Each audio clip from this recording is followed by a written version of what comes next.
Sai with Chitra. அடுத்த Sai with Chitra நிகழ்ச்சியினுடைய சிறப்பு விருந்தினர் இயக்குனர் விக்னேஷ் ராஜா. தன்னுடைய முதல் படமான போர் தொழிலிலேயே தனக்கென ஒரு தனி அடையாளத்தை தேடிக்கொண்ட இயக்குனர் தான் விக்னேஷ் ராஜா. தன்னுடைய இரண்டாவது படத்திலேயே தமிழ் சினிமா உலகின் முக்கியமான நடிகரான தனுஷோடு இணைந்து பணியாற்றுகின்ற வாய்ப்பினை பெற்ற விக்னேஷ் ராஜா கர படத்திலே அவரோடு இணைந்து பணியாற்றிய அனுபவங்களை பற்றியும் தன்னுடைய நெருங்கிய நண்பர்களான அசோக் செல்வன், அஸ்வத் மாரிமுத்து, பிரதீப் ரங்கநாதன் ஆகியோரோடு தனக்குள்ள நட்பை பற்றியும் பல சுவையான தகவல்களை இந்த நேர்காணலிலே பகிர்ந்து கொண்டிருக்கிறார்.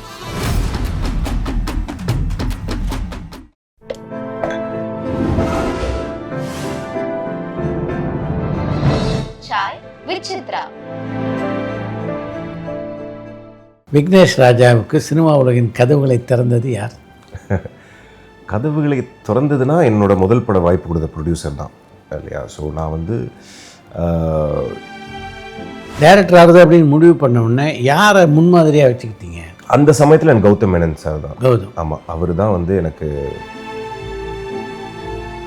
டைரக்டர் ஆகுது அப்படின்னு முடிவு பண்ணதுக்கப்புறம் நீங்கள் படங்களெல்லாம் பார்க்கும்போது எதை உன்னிப்பாக பார்ப்பீங்க அந்த படத்தில்? நான் மெயினாக வந்து இதுதான் சார் பார்ப்பேன், கேமராவை எங்கே வைக்கிறாங்க.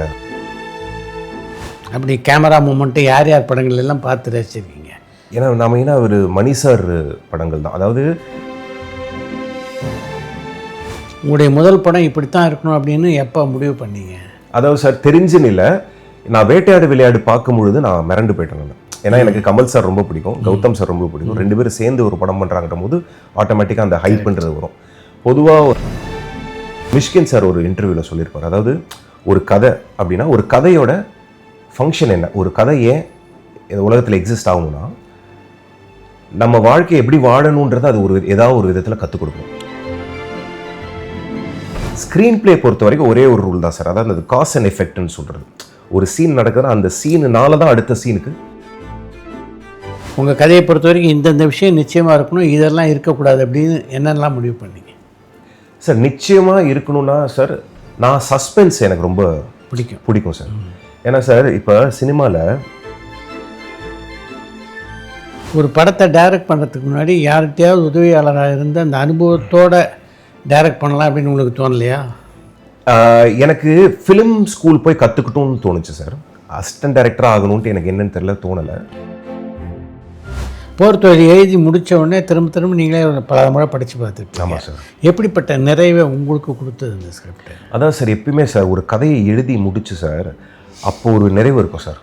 அதுக்கப்புறம் கீழே தான் சார் போய்கிட்டே இருக்கும். போர் தொழில் கதையை கேட்டுட்டு எல்லாருமே வந்து பாசிட்டிவாக தான் சொன்னாங்க, எல்லாம் இது பண்ணாங்க. அதில் அந்த செகண்ட் ஹாஃபில் வந்து அந்த இன்னொரு அந்த கதையை நிராகரித்தவர்கள் இருக்காங்களா? பல பேர் இருக்காங்க சார். அது எப்பவுமே அது நம்ம கதை கேட்கும் பொழுது நீங்கள் ரொம்ப சரத்பாபு நடிக்க வைக்கணும் அப்படின்னு விரும்பினீங்க. அவர் இந்த கதையை கேட்டுட்டு என்ன சொன்னார்? உடனடியாக நிகழ்ந்தது அது? அதாவது சார், நான் ஃபஸ்ட்டு என்னன்னா அவருக்கு படம் நடிக்கிற ஐடியாவில் இல்லை. படம் வெளியான பிறகு உங்களுக்கு கிடைத்த முதல் பாராட்டு யார்கிட்டேருந்து? அப்போ சரத்குமார் சார்ட்டேருந்து எனக்கு கால் வருது. ஃபோன் பண்ணிட்டு, விக்னேஷ், சூரியனுக்கு அப்புறம் ஒரு ப்ரெஷ் ஷோ இன்டர்வலில் இவ்வளோ கால்ஸ் எனக்கு வந்ததே இல்லை விக்னேஷ். படத்துடைய ப்ரொடக்ஷனில் சரத்குமார் எந்த அளவுக்கு உங்களுக்கு கோஆப்ரேட்டிவ் இருந்தார்? ஐயோ பயங்கர சார். அவர் என்னென்னா, அதான் நான் சொன்ன மாதிரி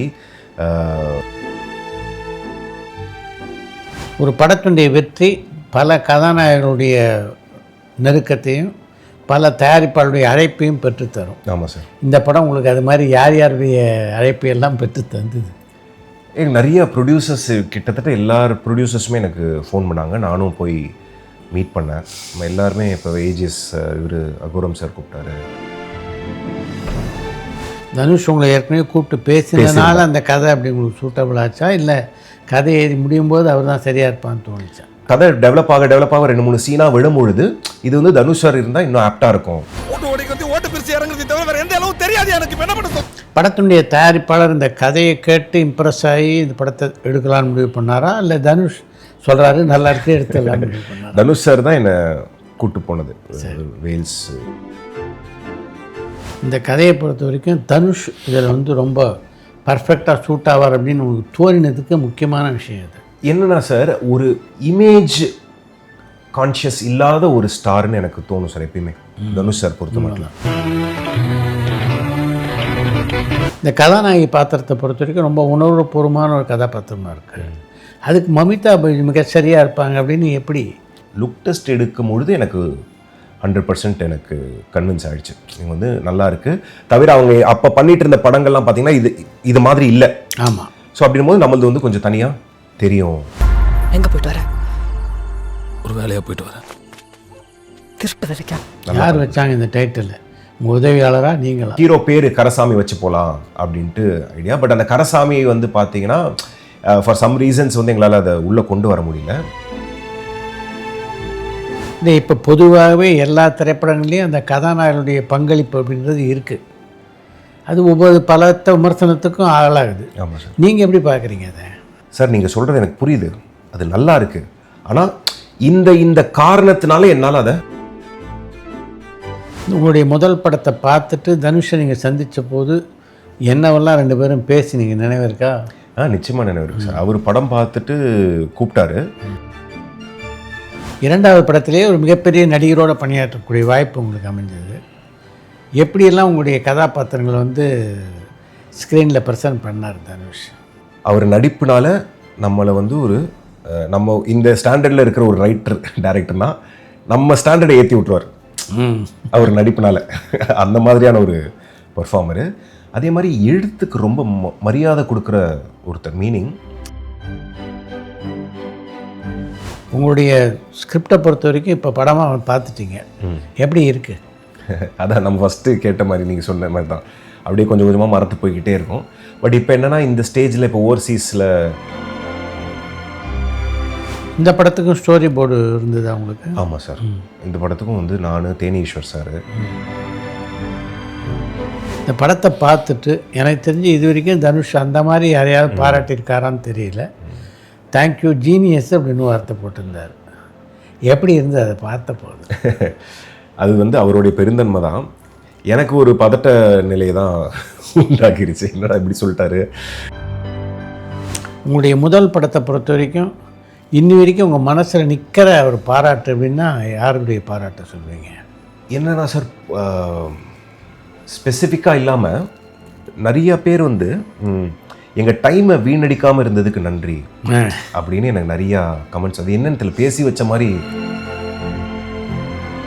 உங்களுடைய உடல் மொழி, குரல் எல்லாத்துலேயும் கொஞ்சம் கொஞ்சம் பார்த்திபன் இருக்கார்.